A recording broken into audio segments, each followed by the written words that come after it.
Shalom, this is Shaman Go Eagle with the Manange Gila Chesapeake Chicopee Nation. Today we want to speak about the autumnal equinox, the first harvest, the first fruits, and the full harvest around the full moon.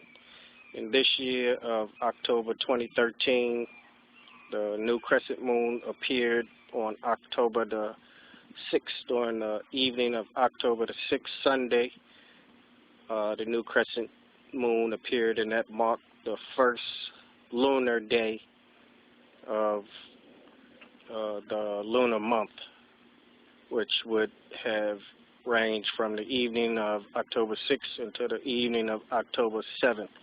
That would have marked the first lunar day, which also commemorates the blowing of the trumpets, which marks the first fruits of the harvest, where the different tribes around the world, all around the world, the Native Americans, the Africans, the Chinese people, everybody, all the different tribes who acknowledge the lunar calendar, do their harvesting and farming and preparation for their tools around this time period. And it coincides with the autumn season, or what they call a fall season. And they call it fall because the leaves begin to fall as we prepare for the winter solstice. And also the sun appears to fall towards south, towards the equator. So during these months, the farmers and agriculturalists prepare for the final reaping of the crops before it gets too cold for the crops to bud. So around October 7th, October 6th was the first lunar day. As you go into the 2 weeks from the 7th up, from the 1st up to the 7th would mark the first 7 lunar days, and then from the 7th up to the 14th will mark the 14th, 15th, and 13th lunar days, which will be the middle of the month. During the middle of the month, the 13th, 14th, and 15th days of the lunar month, the sun, the moon, reaches its full climax that we call the full moon. And in the October or autumn season, this is referred to as the full harvest. In ancient times, we referred to this as the holy harvest, or all holy day, or all holy day, or all hallow festival. And today people call it Halloween, which is only associated with demons and devils and everything negative, because they're referring to Chesvan. You speak of a Chesvan, and Chesvan in the Hebrew calendar. Chesvan is this month, and it represents the fallen angels, the month in which the fallen angels came down to the planet Earth. So during this time period, for those of y'all who was paying attention, if you look on October 6th and October 7th, you'll see that a large mass of fog, some type of hurricane, tropical storm, came in on the first lunar day, where the crescent came in, and you couldn't see the crescent from here because it was so much moisture in the air, but it looked like a big fog, and it came on land. And if you go back and look and check out the news and everything that took place on the 6th and the 7th and the 8th during that first week, you'll see a lot of negative things took place. The crime rate picked up. This was because these negative spirits are pretty dominant in this season, in this time of the year. But it also represents the coming of the Anuna. When you look back in the original language, the first language on the planet Earth, called cuneiform. In Sumerian, we speak about the Anuna and the Anunnaki. And the Anunnaki, or Anuna, as everybody's looking into all of this Planet X, Nibiru stuff, this is where it's coming from. It speaks about how the Anuna came here, and it was 900 of them, and 300 of them stayed up in Nibiru, and 600 of them came down, and they set up the 7 original cities that you see back in the book of Genesis. Nippur, which is ancient Sumer, Kaune, Shinar, where you see the gate of Ishtar, Ur of Chaldee, which Father Abraham comes from, who is the father of the Ishmaelites and Midianites, and the other 7 cities. You can see them listed there in Genesis. So when they came down, they set up 7 cities, and they divided up 300 and 300, and this became known as the another coming of the Watchers, or the gods, or the angelic beings. They're known by different names. These are actually beings who came down from the heavens. When you look in Hebrew, the word for heaven is Shemayim. In Arabic is Samawati. You look in the Quran, you'll see Samawati. It says Allah is the Rabbil Alameen, sustainer of all the galactic heavens. Then it says Fil Ard wa Fi Samawati, in the planet Earth and in the Samawati, which is the heavens. And in Hebrew, we have the same thing. We call it Shem, or Shemayim, Shayim, Sham, different words that are interchangeable in between the sun, the clouds, and beyond the clouds, where we're talking about heaven, where we're talking about physical heaven. We're not talking about spiritual heaven, which is a whole nother interdimension, as scientists might refer to it as a higher dimension. But here on the physical plane, anything beyond Terra, which is terrestrial, another name for Earth. The scientific name for Earth is Terra, or terrestria. So when you get outside of Terra, it becomes extra Terra, outside of the Earth's Terra, which is its atmosphere. So anything outside of the Earth's atmosphere is called extra Terra. There will be comets, asteroids, satellites. Anything that is not of Earth is extra Terra. Terra astro is astar, which means a star, from a star. So when they're talking about extraterrestrials, we're not always talking about little green men walking around with big eyes. We're talking about the comets. We're talking about the meteors. Anything that's not from the planet Earth that comes to the planet Earth is an extraterrestrial. That is organic and inorganic forms, living and non-living things such as rocks and asteroids and things of that nature. So as we get back to when these Anuna, as they refer to them, and Anunnaki, they refer to them, you refer back in the scriptures and you'll see that they had great feasts that took place at certain times of the year. And this was during the great harvest. And in all of the ancient scriptures, it speaks about the return of God, the return of the King of Kings.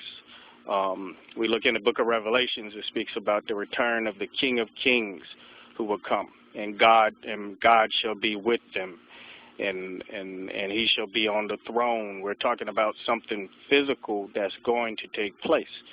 And when you look back into the ancient scriptures, is no confusion about what actually took place.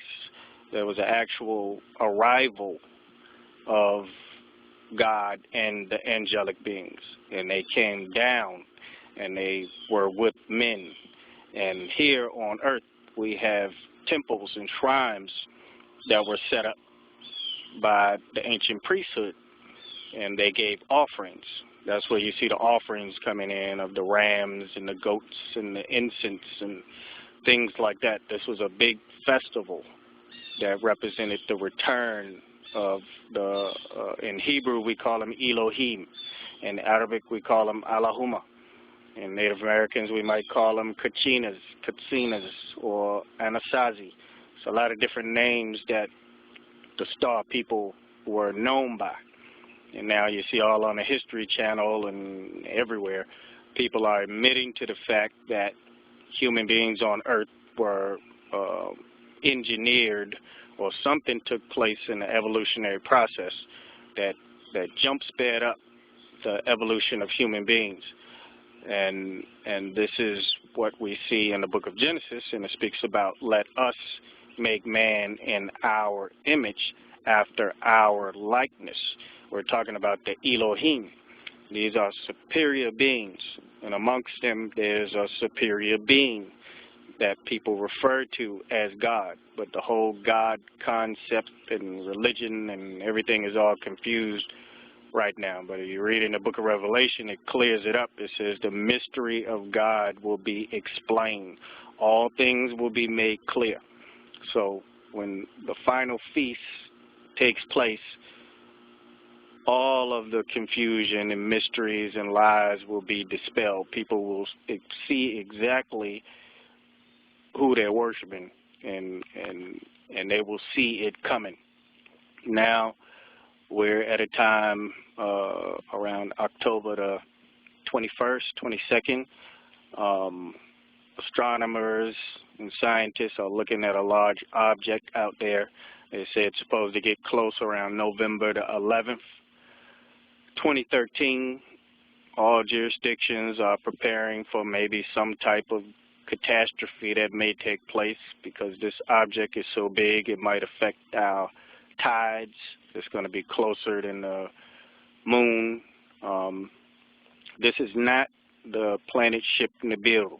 This is what appears to be a comet. So what they're referring to by different names, they may be correct. At this point, I'm not going to say they're correct about what they're talking about, but I want to make the distinction between Nibiru, which is not going to come any closer than the asteroid belt, and it's going to stay all the way up until 2033, where it'll begin to launch out its orbit of the Milky Way galaxy and re-begin its orbit of 3,600 years.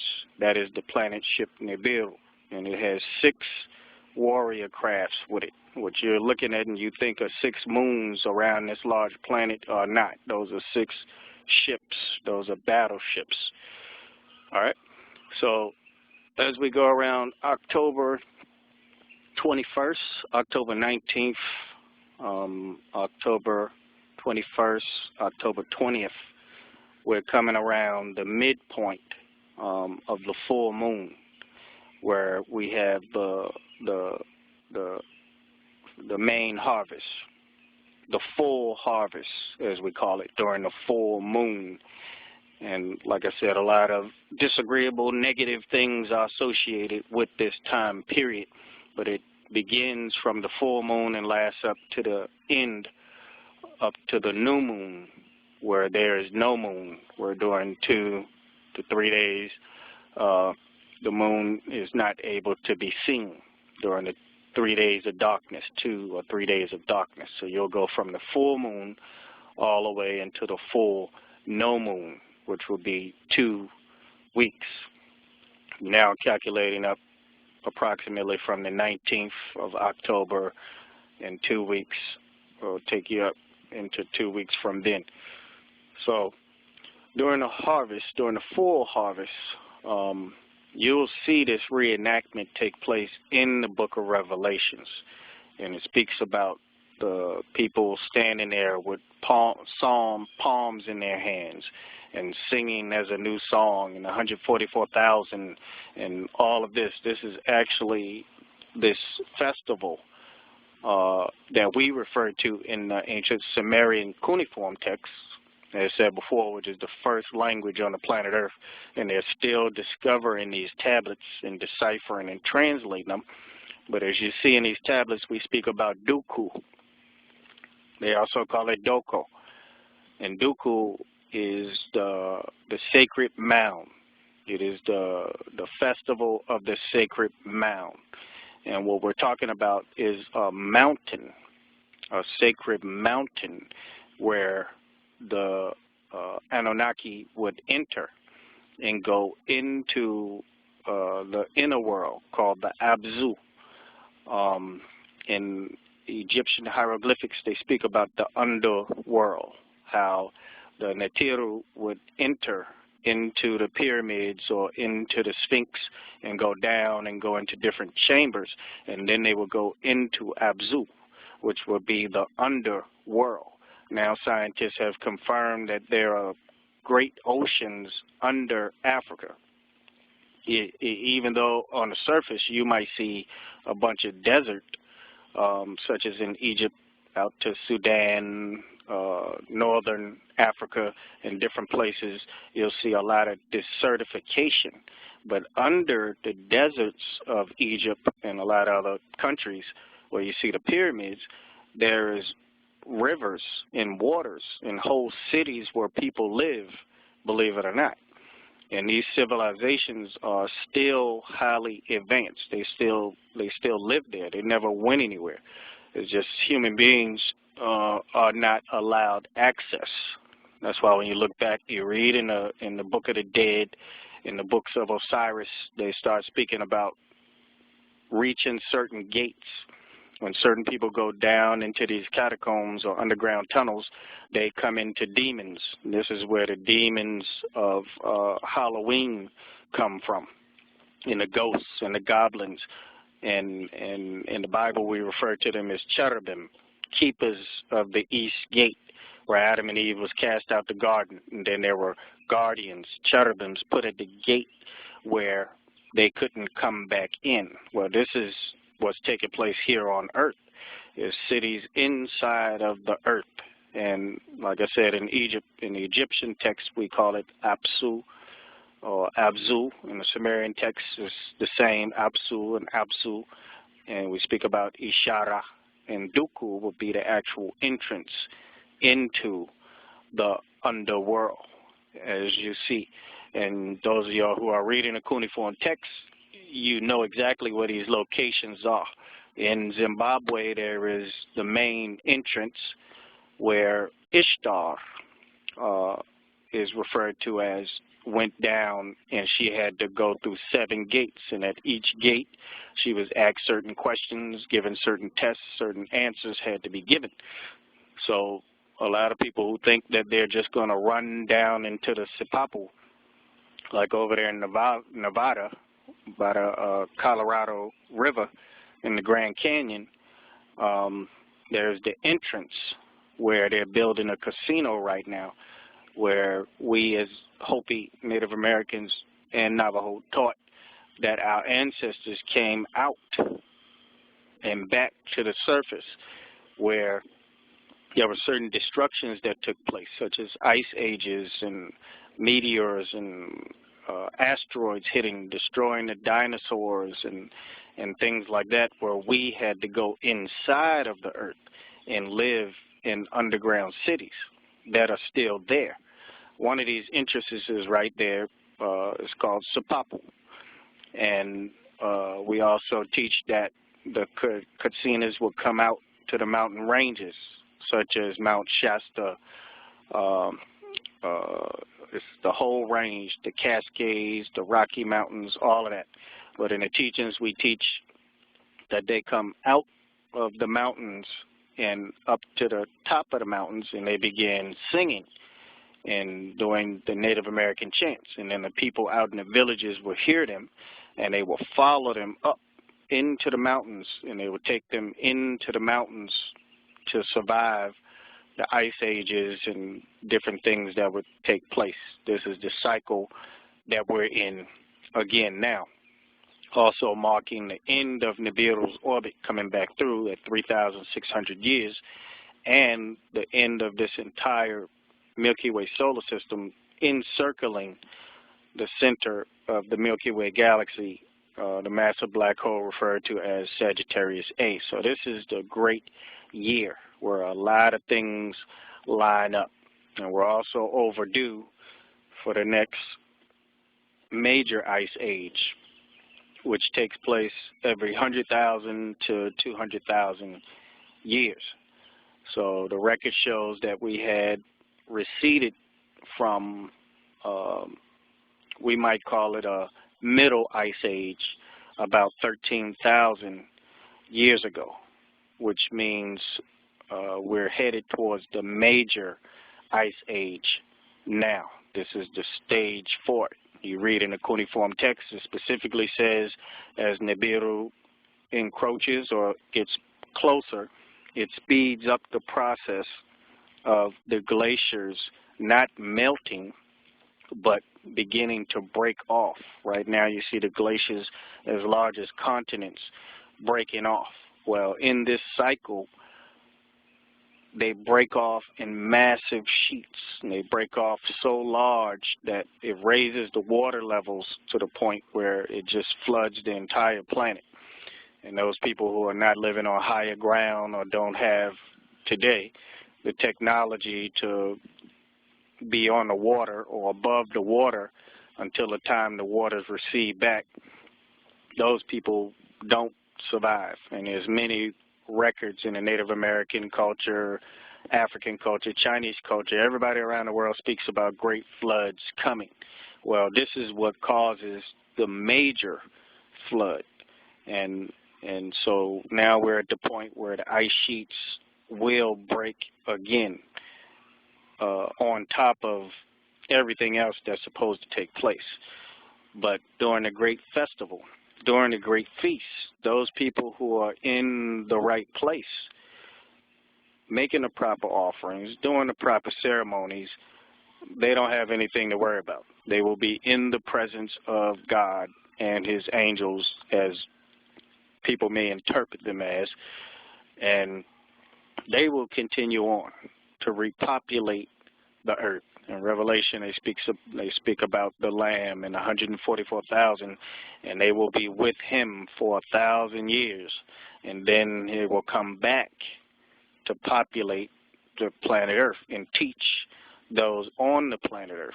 This is one of the raptures. There are several raptures that will take place. But remember that during this 1,000-year period, there will be people on the earth. Everybody will not leave. This is talking about the 144,000. So those people that are on the earth will come out of great tribulation. There will be things that will take place here on earth. Those people that have developed themselves and raised themselves to a certain degree, they will be able to go with the Katchina, the Elohim, the Anunnaki, or different names that they're known by, into these secret entrances, into the earth. Some of these entrances, as people know, are in Luray Caverns, Endless Caverns, Kentucky Woolly Mammoth Cave, out in France and Paris. It's a lot of entrances, but people will not be able to just walk into these places. These places are heavily guarded, and these are highly advanced beings. People here have tried for many years and still are trying to get into these cities, but the beings there are just too developed, and their mental capabilities are on such a high level that they just completely shut down the human beings when they try to deal with them.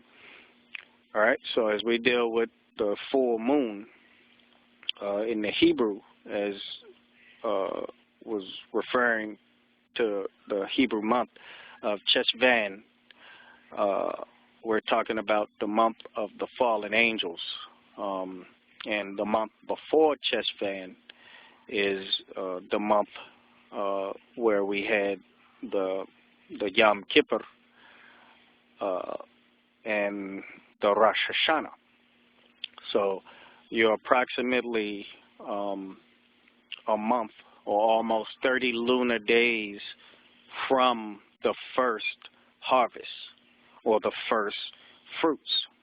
So as you count from the first harvest would be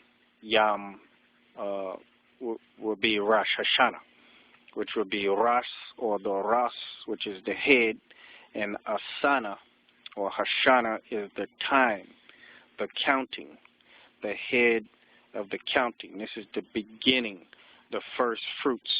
So the first crops that are grown, the first animals that are born within that 30-day period, all of them are taken and separated from all other crops, all other animals, and those are given as offerings to the Most High. And the great first feast is held on the Ras, and the trumpets are blown 100 times. And then the faithful go through 10 days of prayer and offerings, and on the 10th day, there's a full fast done all the way from the evening until the next evening, and this is called kifar or kafara, the covering, the kippur, and people say atonement, but kippur or kafara actually means covering, and what we're talking about is how the priests take the dirt and cover the blood after the offering is given, and that makes atonement for the human being's sins. So as we go from Yom Kippur, which will be the 10th day, which is approximately 30 days ago, you'll come to the full harvest, where the crops that begin to grow are in full bloom. The first fruits were taken and offered. Now, a month later, the crops continue to grow. It doesn't stop there. It's actually it goes all the way up until winter, where it's too cold for any crops to bud. But the full harvest is considered to be in October, around the full moon. And then we'll continue on to the next feast, which would be around November 24th, 26th. This became known as Thanksgiving.